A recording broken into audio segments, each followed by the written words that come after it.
good, ladies and gentlemen? It is your boy HMK once again, and yes, Metroid Prime 4 is alive, it's ready, it's here, almost here, Metroid Prime 4 Beyond. I have been waiting for this game ever since it was announced in 2017, the year of the Switch launch, and now it's coming out in what could be the beginning of the end of the Switch's life and lineup, but I'm sure Nintendo's gonna continue to make more new games. But to be fair, the game was restarted in development in 2019, and now we finally have the fruit. So let's dive into the trailer and talk about the analysis, secrets, and theories of Metroid Prime 4 Beyond. Be sure to like, share, and most importantly subscribe to HMK. Let's dive directly into the void.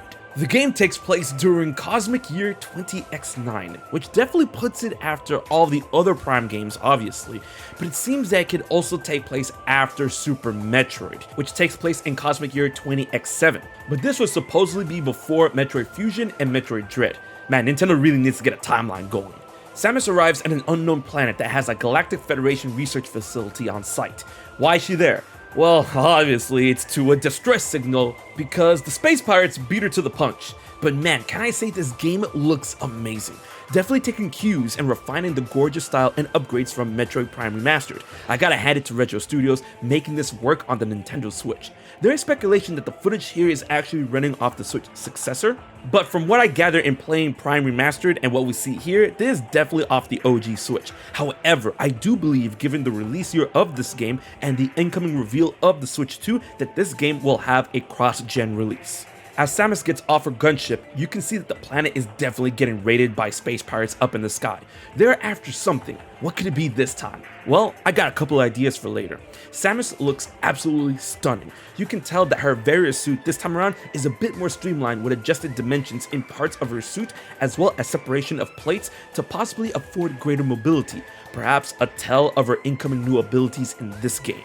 And now gameplay! Boy, this takes me back. You can take a look at all the aspects of the HUD, the missile count, weapon selection, map and radar, your health, the whole shebang. But look at the rain hitting Samus's arm cannon. Beautiful. As Samus explores the planet, witnessing everything going to dust, she encounters some space pirates and makes quick work of them as the base is being defended by some Federation officers. Using her power beam and missiles, we are greeted to an awesome shot of the chaos unfolding in the sky, the blasts, the smokage, the explosions. Is this really running on the Switch? As Samus continues to make her way into the facility, we have a dead space pirate here to scan, and we can see the blood splatter on the wall behind it. As we all know, Metroid is that one main Nintendo franchise that does not shy away from the most mature aspects when compared to all the others. As a side note to those who haven't played any of the Prime games before, scan everything. Not only does it give you cool lore here and there, but it is necessary for figuring out and activating solutions to puzzles. Samus scans the space pirate, and it says that the subject is heavily injured, internal organ failure, as well as experiencing biofluid hemorrhage. Vital signs are weak and deteriorating rapidly. Yeah, it's dead. Samus continues on, but a cool thing to note that follows up on what I said earlier about the scan visor is that right before Samus switches back to the combat visor, you can see the vent grates up ahead are green, which means you could scan it in order to find out that you can blast it away.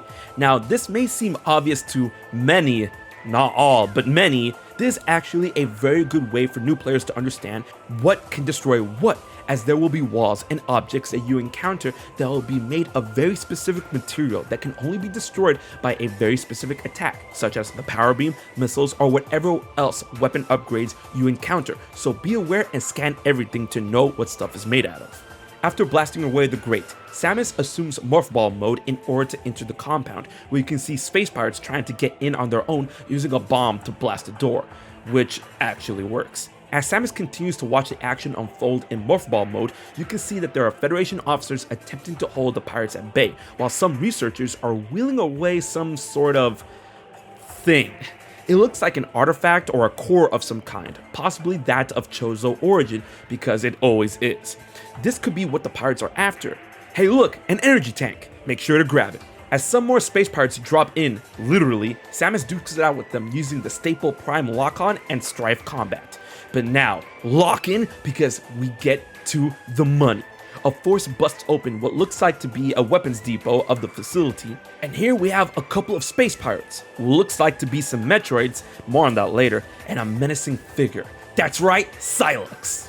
But many would ask, Who is Silex? Well, this is Samus's #1 absolute certified hater. That's who. Don't worry, I got you with a quick rundown.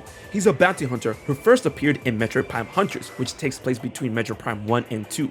He hates Samus and the Federation with a passion, and although his story seemed to end in Hunters, he actually appears in the very end of the secret ending of Metroid Prime 3, tailing Samus's ship, and if you complete a certain mission in Metroid Prime Federation Force, then Silex appears in the after-credits scene of the game, stealing a newly hatched Metroid. And now, after all these years, he's back with a vengeance with a couple of tame Metroids. However, fans have noted that these could be Machtroids, which are failed attempts of recreating Metroids that were introduced in Super Metroid. And since this game seems to take place after that game, it would be in line and could provide a reason why these are tamed by Silex. However, it could be possible that these are a closer breed to Metroids, as Silex may have found a way to utilize the stolen Metroid to create a better result. Or here is the theory I had in mind. Silex and the Space Pirates are here raiding this research facility because the Federation is continuing to mess around with stuff they don't understand. This is a Prime game, and I do believe that the Federation may be attempting to recreate artificial Phazon, and that is what Silex is after.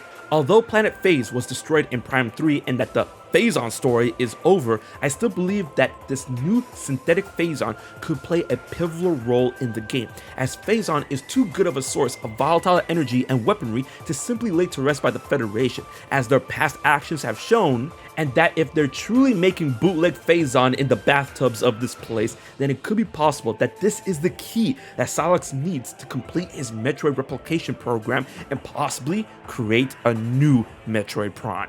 The clash between Silex and Samus is yet to be seen, but if this is truly the beginning of the game, then I'm willing to bet money that this will be the clash that Samus gets smacked down to level 1 as she always does in the beginning of each Metroid game.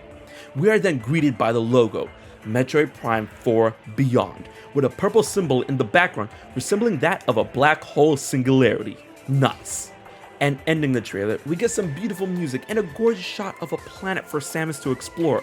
It seems that she's arriving from a portal, which goes in line with the game's logo, and we see this lush environment with forests, waterfall, and a huge tree in the background. This is telling me this area is gonna give Talon 4 a run for its money.